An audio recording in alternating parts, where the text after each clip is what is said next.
Hai semua, Assalamualaikum. Bagi PDPR kita 21 Mac 2021, kita masih lagi di bawah bab 3 iaitu kuasa 2, punca kuasa 2, kuasa 3 dan punca kuasa 3. Jadi untuk hari ini kita masih lagi di bawah standard kandungan yang sama iaitu 3.1 kuasa 2 dan punca kuasa 2. Jadi untuk pembelajaran kita hari ini di bawah standard kandungan 3.1 kita ada standard pembelajaran iaitu 3.14. Kita akan belajar tentang menentukan kuasa 2 suatu nombor tanpa dan dengan menggunakan alat teknologi. 3.1.5 menentukan punca kuasa 2 suatu nombor tanpa menggunakan alat teknologi, dan untuk yang terakhir kita akan belajar tentang 3.1.5 iaitu cara untuk kita menentukan punca kuasa 2 suatu nombor positif dengan menggunakan alat teknologi. Jadi mari kita belajar lebih mendalam tentang bagaimana cara untuk kita menentukan kuasa 2 suatu nombor tanpa dan dengan menggunakan alat teknologi. Okey, jadi kalau tengok daripada gambar rajah yang saya tunjuk, bagaimana untuk kita menentukan kuasa 2 suatu nombor. Okey, yang pertama, kalau tengok dari di sebelah kiri tanpa menggunakan alat teknologi, kita maksudnya secara manual lah. Okey, iaitu kita kena mendarab nombor tersebut dengan nombor itu sendiri. Dan di sebelah kanan ini dengan menggunakan alat teknologi bermakna kita menggunakan kalkulator.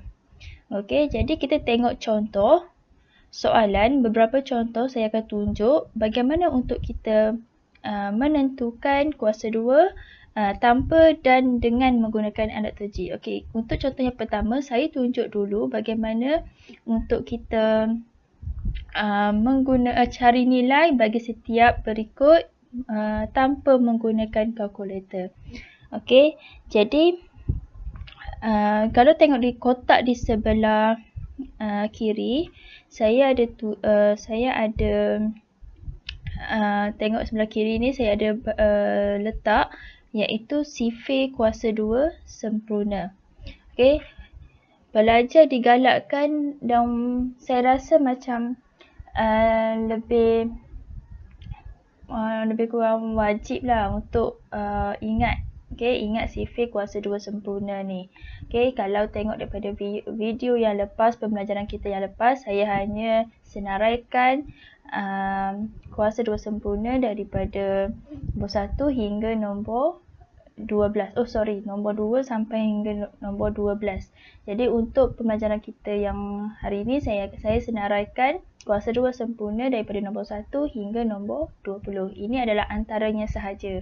Okey, banyak lagi. Maksudnya kuasa 2 sempurna seterusnya ada 21, 22, okey, dan nombor seterusnya. Ini adalah sebilangannya sahaja. Okey, tapi tanpa melengahkan masa, kita menyelesaikan bagaimana untuk kita cari nilai bagi setiap yang berikut tanpa menggunakan kalkulator. Macam saya kata tadi, kalau tanpa menggunakan kalkulator, bermakna kita kena mendarab secara manual. Maksudnya, nombor 8 diberi 8 kuasa 2, bermakna 8 adalah darab dengan 8. Okey.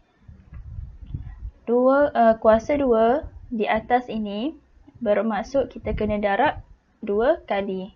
Okey, 8 kita kena darab 2 kali, iaitu 8 darab dengan 8. Okey, 8 darab 8 adalah sama dengan 64. Okey. Jadi itu sahaja bagaimana untuk kita mencari nilai ataupun bagaimana untuk kita menentukan kuasa 2 tanpa menggunakan kalkulator. Okey, kita tengok contoh yang kedua. Ini bagi integer. Bagaimana pula untuk pecahan? Okey, untuk pecahan pun sama juga. Apabila kita nampak ada kuasa 2 di atas ini, bermakna nombor yang diberi kena darab dengan nombor itu sendiri. Okey, bermakna kita kena darab, bahasa mudah dia kita kena darab 2 kali.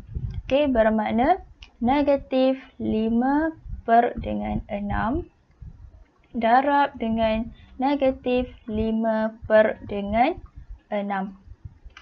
Okey. Jadi ingat, macam saya kata sebelum ni, jika kuasa 2 jawapan sentiasa menjadi positif. Kenapa? Sebab apabila negatif darab dengan negatif akan jadi positif. Jadi pelajar perlu ingat semula imbas kembali bagaimana yang nombor nisbah masa bab 1 hari tu. Okey, jika positif darab dengan positif, dia akan jadi positif. Okey, kalau negatif darab dengan negatif akan jadi negatif. Ni untuk dia akan jadi positif. Okey, sorry. Okey, ni untuk tanda yang sama. Apabila darab dengan tanda yang sama, sentiasa akan dapat positif. Bagaimana untuk mendarab dengan tanda yang berbeza, iaitu positif darab dengan negatif akan jadi negatif dan negatif darab dengan positif akan jadi negatif. Jadi kalau nak senang ingat, tengok kalau darab dengan sama tanda, dia akan jadi sentiasa jawapan positif, dan apabila tanda yang berbeza, sentiasa jawapan menjadi negatif. Okey, jadi untuk situasi sekarang, negatif darab dengan negatif, tengok tanda yang sama bermakna jawapan akan menjadi positif. Okey, kalau nak letak pun boleh, tak nak letak pun tak apa, sama sahaja. Okey, kalau 5 dan 5 darab dengan 5 adalah sama dengan 25. Per 6 darab dengan 6 adalah sama dengan 36. Jadi itu sahaja. Okey, untuk positif di hadapan ini, kalau nak letak pun tak apa, tak nak letak pun tak apa. Okey. Okay, kita tengok contoh yang seterusnya. Tanpa menggunakan kalkulator, bagaimana untuk kita mencari nilai untuk nombor perpuluhan. Okey, nombor perpuluhan sama juga. Okey, jadi kalau kita nampak ada kuasa 2 di atas ini, bermakna kita kena darab 2 kali. Nombor yang diberi kita kena darab 2 kali. Jadi sama juga 1.4. Kita kena darab 2 kali, iaitu 1.4 darab dengan 1.4. Okey. Jadi saya akan tunjuk bagaimana cara yang mudah kita nak mendarab nombor perpuluhan. Okey, kalau sebelum ni mungkin belajar, sebab sekarang kita tanpa menggunakan kalkulator, maksudnya kita kena darab secara manual. Jadi cara senang untuk kita darab nombor perpuluhan, okey, tengok tips yang saya akan tunjuk. Okey, kita kena abaikan contoh yang diberi adalah 1.4 kuasa 2, betul? Jadi kita kena abaikan titik perpuluhan ini. Bermakna saya akan ambil, okey, saya buat di bawah ni. Bermakna saya akan ambil 14. Okey, saya abaikan titik perpuluhan. Okey, jadi kuasa 2. Okey, 14. Kalau kuasa 2 bermakna 14 darab dengan 14. Okey, kita tengok 14 darab dengan 14 adalah sama dengan 196.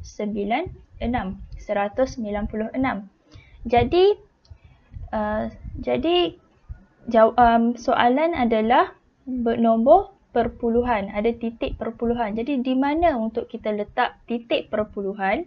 Okey.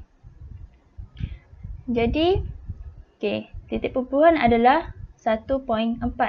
Okey, jadi kalau kita letak 1.4 di setiap ini, okey, di setiap belah ini 1.4 darab dengan 1.4. Jadi jawapan bagaimana untuk kita letak titik perpuluhan, jadi kita kena kira. Okey. Kita tengok di sebelah kiri dulu. Okey, ini adalah satu titik perpuluhan. Maksudnya kita ada satu sahaja lompatan daripada belakang. Ini adalah satu titik perpuluhan. Dan di sebelah kanan juga kita ada satu titik perpuluhan. Maksudnya kita lompat satu kali sahaja daripada kanan. Okey, satu titik perpuluhan. Okey, jadi satu titik perpuluhan dan satu titik perpuluhan bermakna ada dua titik perpuluhan. Okey, jawapan mestilah 2 titik perpuluhan. Jadi kita lompat sebanyak 2 kali. Okey, 1, 2. Bermakna titik perpuluhan untuk jawapan adalah antara 1 dan 9. Okey.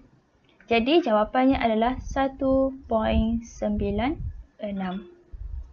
Okey. Itu adalah tips ataupun cara mudah untuk bagaimana kita mendarab nombor perpuluhan. Jadi pelajar tak perlu lagi buat bentuk lazim. Okey, sebab bentuk lazim saya tahu sangat-sangat rumit sebab mungkin akan jadi confuse kat mana nak letak dia punya titik perpuluhan. Okey, akan timbul masalah di situ. Okey. Jadi kita pergi ke contoh yang seterusnya. Okey. Okey, ini adalah contoh cara untuk kita menentukan kuasa 2 suatu nombor dengan menggunakan alat teknologi, iaitu menggunakan kalkulator lah. Alat teknologi tu kalkulator. Okey. Jadi macam biasa, okey, pelajar perlu keluarkan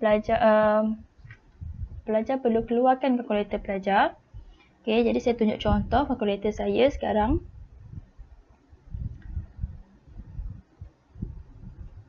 Saya letak kalkulator saya di sebelah kanan. Okey. Cari nilai dengan menggunakan kalkulator. Okey, diberi 29 kuasa 2. Jadi dekat kalkulator pelajar perlu tekan on. Okey, tekan on sahaja. Tekan nombor 29. Okey, kuasa 2 yang mana? Butang kuasa 2 adalah di sini yang ada butang X kuasa 2 di atas. Okey, tekan sahaja butang ini. Okey, dan tekan sama dengan, akan dapat 841. Jadi pelajar perlu tulis sahaja 841 di sini. Okey, jadi itu sahaja. Okey, jawapannya macam je sebab soalan minta dengan menggunakan kalkulator. Maksudnya pelajar tak perlu tulis jalan kira, terus tulis jawapan. Okey. Okey, kita pergi contoh yang seterusnya. Bagaimana untuk kita cari nilai, bagaimana untuk kita menentukan nombor pecahan menggunakan kalkulator. Okey. Soalan B ni diberi 9/11 kuasa 2. Okey, jadi pelajar perlu ambil kalkulator, tekan on. Okey, tekan. Okey, kita nampak di sini ada kurungan. Jadi pelajar masukkan sahaja. Okey, kurungan di sini simbol kurungan. Okey. Tekan nombor 9. Okey. Ini adalah butang bagi pecahan. Okey. Per dengan 11. Okey. Pergi ke tepi dan tutup kurungan semula dan kuasa 2 kan. Okey. Sama dengan 81 per dengan 121. Jadi jawapannya adalah 81 per dengan 121. Okey. Saya ingatkan semula, untuk nombor pecahan, pelajar wajib letak kurungan. Okey. Kenapa saya kata kena wajib letak kurungan bagi nombor pecahan? Sebab kalkulator dia akan baca kalau jika pelajar tidak letak kurungan, kalkulator dia akan baca. Okey. Okey, macam ni. Kalau tak letak kurungan, kalkulator akan baca 9 kuasa sahaja yang akan dikuasa 2 kan. 11 tidak akan dikuasa 2 kan. Okey. Dan kalau menggunakan kalkulator yang FX 570MS yang kali hitam tu, kalau pelajar letak 9 tidak ada kurungan, 9 per dengan 11, kalkulator akan baca, okey, kalkulator dia akan baca 11 yang akan menjadi kuasa 2 kan. Okey, kalkulator dia akan baca jadi 9 per 121. Ini jawapan jika pelajar tidak meletakkan kurungan. Bermakna 11 dia kuasa 2 kan. Okey, jadi ini salah. Okey. Jadi wajib untuk nombor pecahan kalau kuasa 2 kan, pelajar wajib letak kurungan. Okey. Bukan nombor negatif sahaja perlu letak kurungan, tapi pecahan positif juga kena letak kurungan. Itu untuk nombor pecahan positif sahaja. Kalau pecahan kalau nombor perpuluhan positif ataupun integer positif, tak apa tak letak kurungan. Tapi kalau nombor pecahan, wajib letak kurungan. Okey, kita pergi contoh yang terakhir bagi standard pelajaran 3.1.4. Okey, bagaimana untuk kita cari nilai bagi setiap yang berikut dengan menggunakan kalkulator. Okey, ini untuk contoh nombor perpuluhan. Tapi nombor perpuluhan sekarang yang dibagi adalah nombor perpuluhan negatif. Jadi wajib kita letak kurungan. Okey, jadi tekan on. Okey, nombor negatif kita kena letak dalam kurungan. Okey, buka kurungan. Ini adalah simbol butang bagi negatif. Okey, tekan negatif 15 point. Okey, ini adalah titik perpuluhan 3. Tutup kurungan dan kuasa 2 kan. Okey, tekan sama dengan. Okey, jika pelajar dapat nombor pecahan, pelajar perlu tukar menjadi perpuluhan sebab soalan sekarang adalah nombor perpuluhan. Jadi tukarkan sahaja kepada nombor perpuluhan. Okey, jadi pelajar akan dapat 234.09. Okey, 234.09.